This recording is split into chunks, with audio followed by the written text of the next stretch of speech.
we know these markets well, we know what we're looking for, we know what to look for, and we know what good looks like.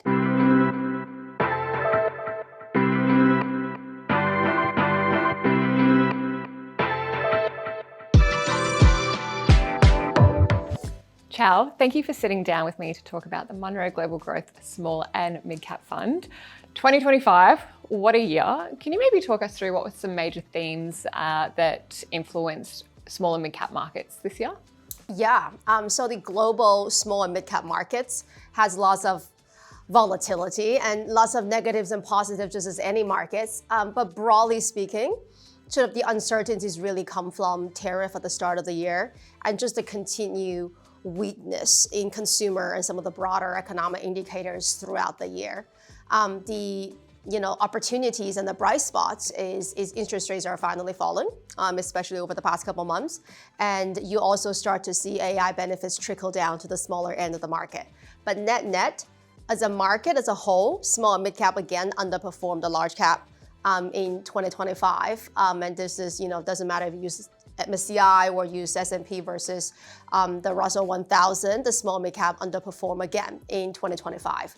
So a lot of these opportunities that we see ahead, like, nobody's looking at these companies, they tend to be cheaper. We can find a lot of growth without having to pay for it. Those factors are still very much intact.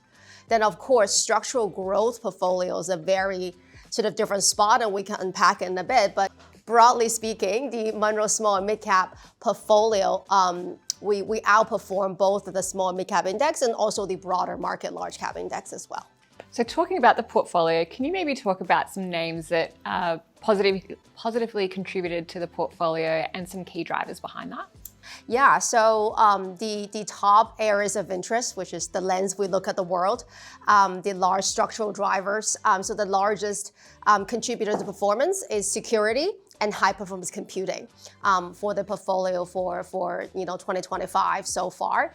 And what we're seeing is with all these volatility and headlines, the underlying trend of nations around the world beefing up their defense, not only allocating more budget to defense, but also really upgrading their tech stack within to the defense spending. That is just a continued trend that was really strong in 25, and we think that's getting even stronger in 2026. You started to see U.S. government budget on defense growing faster in 26 than 25.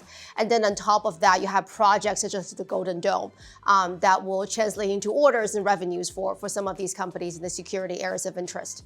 Another one that has been really strong for us is high performance computing, which is very driven by AI, unsurprisingly. And we have winners in this areas of interest such as Stellar Labs, and then we also have Celestica, like these very little known companies that we picked up probably over the past 18 to 24 months have tripled for us. And frankly, 2025 is the first year that their product gets deployed in the broader AI build out. 2026 is a bigger year for AI build out, so we're really excited to see what's coming for these companies. And so that is who positively contributed. Could we maybe talk about the flip and maybe areas that were a little bit more challenging? And can you maybe talk us through what you learned from these areas? Yeah, we have a lot of challenges. So the one that's the biggest detractor is innovative consumer. And we had two stocks that's reasonably sized. One is Shark Ninja, one is On Running. And frankly, both of these companies beat and raised all year. They just have not missed a beat in executing, yet the stock didn't quite do well. We probably underestimated just how weak the consumer broadly as an industry really became. And we tend to think of these companies probably as the best house, but in a bad neighborhood. That being said, in the scenario that interest rate come down further and consumers start to recover and the broader economy start to recover in 2026, we actually think these companies set up pretty well into the next year. And so given volatility that often characterizes small and mid-cap stocks, can you talk us through how our process helped you identify the winners? Yeah, so we lean heavily into the Munro process in running the small mid-cap portfolio. I think probably the three areas that the process has really kicked in and helped us, especially over the past 2 years. I think the first one just discovery. It is the most overwhelming challenge for any of the small mid-cap managers. I have 6,000 stocks in my benchmark. There's probably another 4,000 outside of the benchmark that we could invest in. So where do we even start? For us, it was so clear and so simple in the way that, you have the Munro areas of interest. These are the large markets that we've spent, the past decade studying as a team. We know these markets well. We know what we're looking for. We know what to look for, and we know what good looks like. I think in terms of discovery, that's just really making a much more efficient discovery process. The second one is just a whole team involvement. So we run all the Munro portfolios a bit differently. We don't separate out the teams for different portfolios. All 12 of us run all portfolios together, which means as a portfolio manager for a small mid-cap fund, I tap into a 12-person investment team, which is huge to run a small mid-cap product, which means our portfolio end up having much wider exposure and also just deeper domain expertise across a very wide range of industries and areas of interest. And the last thing is just risk management. When things inevitably go wrong, we have a tried and true stop loss trigger that we really sort of have a good feel of how to run this process. And that really sort of help us from a lot of these pretty excruciating losses throughout the process. So pretty thankful about that as well. And so that is the process, how we find those opportunities. Could you maybe talk us through a success story from this year? Yeah, so a success story this year is Reddit. And we actually bought Reddit sort of maybe 3 months after its IPO. So Reddit IPO in the first half of 2024. And it was a really hot IPO stock. It jumped up on the first day. We actually didn't even get any shares in the IPO itself.